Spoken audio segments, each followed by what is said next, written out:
In America, time is money. Bam, bam, bam. Time is money. Time is money. Time is money. Time is money. Time is money, let's go. Because in this world, time really, truly, without a doubt, actually, literally is money. You have heard the quote, time is money, a lots of time.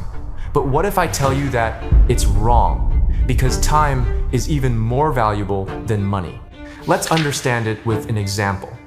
Suppose an old man sitting in a hospital bed. The doctor tells him he only has 3 days left to live.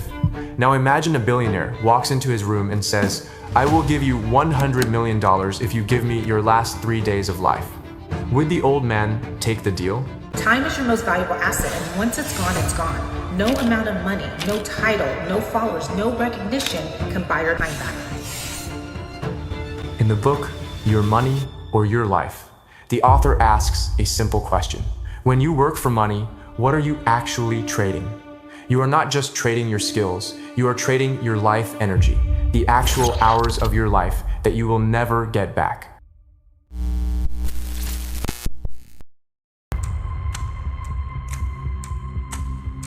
There's a high chance that the people who click on this video will leave within a few minutes.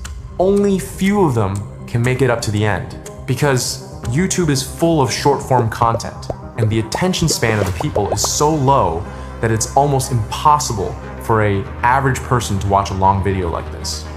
I will suggest to you not to watch this video if you are too busy right now.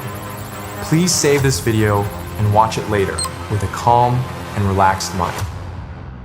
Do you truly realize how valuable the time you're giving to this video is? No, you don't.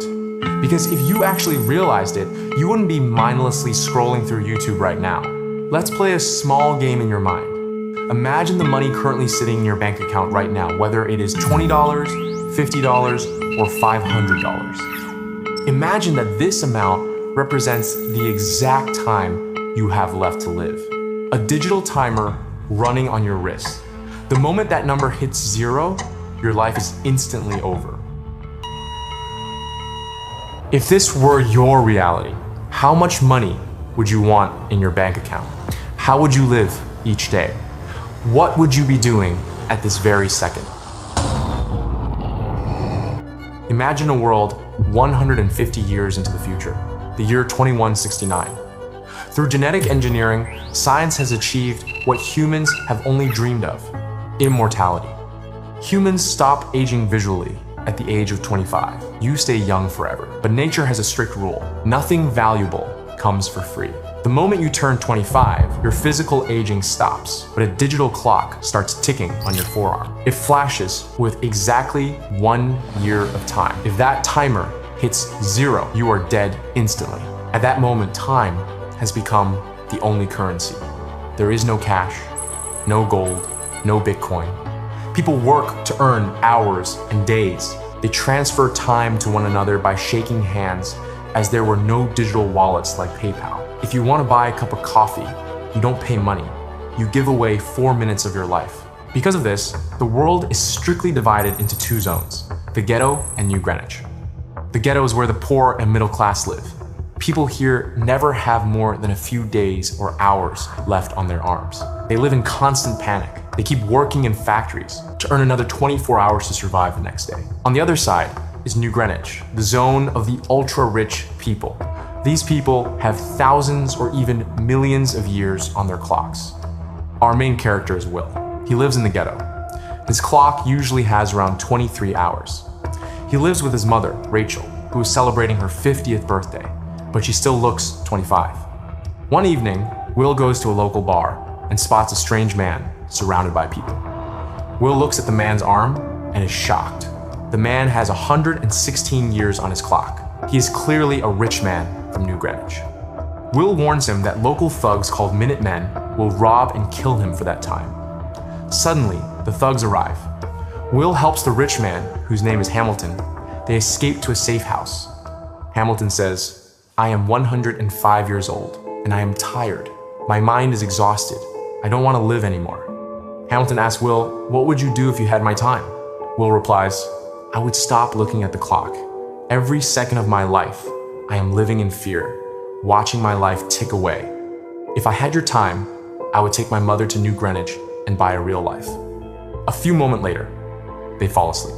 The next morning, Will wakes up alone. He looks at his arm. Hamilton has transferred all 116 years to Will. On the wall, Hamilton wrote, "Don't waste my time." Will runs outside and sees Hamilton sitting on the edge of a bridge. Before Will can reach him, Hamilton's clock hits 0 and his body drops into the water below. Will now has a century on his arm. He gives 10 years to his best friend, Borel, and plans to escape the ghetto forever with his mother. But the system is cruel. That same day, the rich artificially double the price of the city bus fare from 1 hour to 2 hours. Will's mother, Rachel, only has an hour and a half left on her arm after work.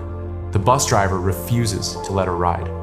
She is forced to run miles through the streets as her clock aggressively ticks down to 0. Will realizes something is wrong and runs desperately to meet her. They spot each other in a dark street. Her clock reads 10 seconds, 5 seconds. They sprint toward each other, reaching out their hands, but they are 1 second late. Rachel collapses into Will's arms, dead.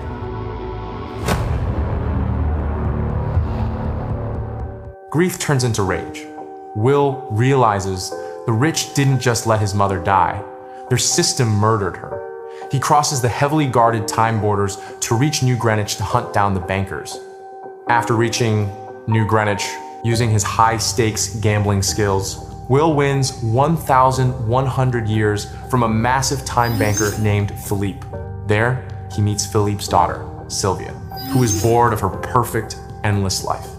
At that moment, police found the body of Hamilton, and they start investigating. Soon, a ruthless law enforcer called a timekeeper tracks Will down and seizes all his one time, leaving him with just 2 hours.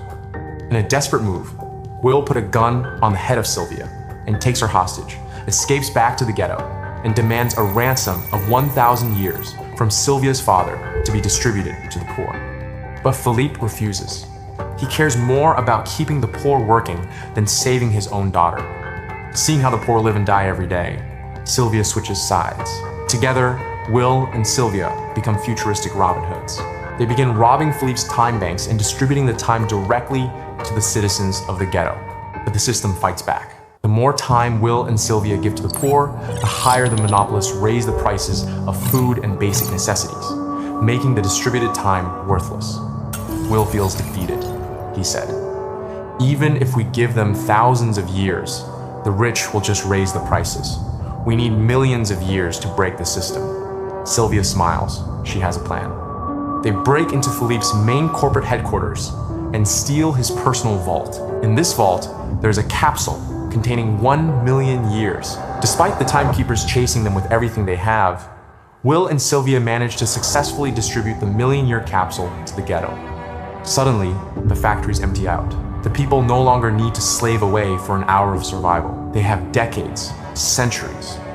The system collapses as the poor walk out of the slums and march straight into the paradise of the rich. The movie ends, but what about you? We grow up thinking that this is just how life has to be. We wake up every day, trade our time for numbers on a screen, pay just to live here, and repeat the same cycle until our bodies get old. We call this normal life, but it is not normal, because we never questioned how and who created the system. Horace Mann, he's the guy that created the current education system in America. The biggest lie of the system is making you feel like there is no other choice. Think about it. Our planet has more than enough wealth and resources for every single person to live a peaceful and comfortable life. But instead, almost everyone is trapped in a non-stop struggle, while a tiny group of people holds billions of dollars that just sits there making even more money. The system runs on a very powerful force, and it's called hope. It gives you a fake promise. It tells you that if you just study a little harder, work a few more hours, and beat everyone else, you will be the lucky one. You will get rich and escape. And that system rewired your whole brain and forced you to believe that there is no other way than to trade your time for money. I am not saying that trading time for money is bad, but the only problem is, are you getting the proper value for your time? I am a unemployed software engineer. In the next part of this video, we will go back to where it all started.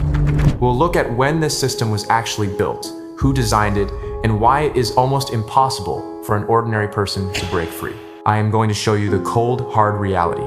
And if luckily there is a real way to escape this trap, I will lay out the exact roadmap for you, completely for free.